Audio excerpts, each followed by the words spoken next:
Welcome to Tenor Tech, where I solve the problems you didn't even know you had.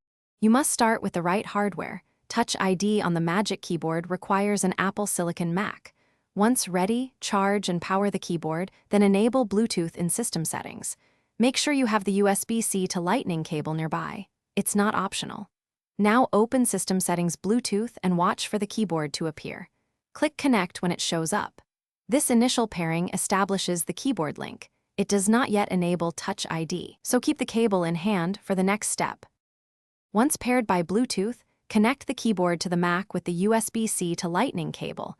This activates the secure pairing that enables Touch ID. Next, go to System Settings, Touch ID and Password and select Add a Fingerprint.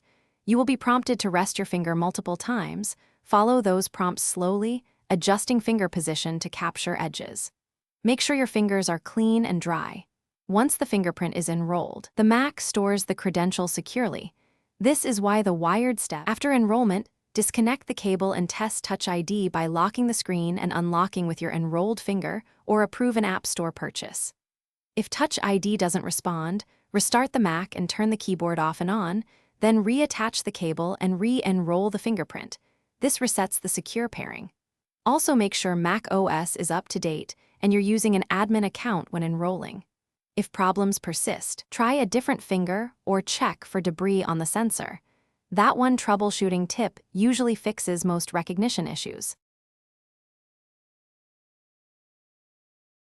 Thanks for watching. Subscribe to keep your life in tune.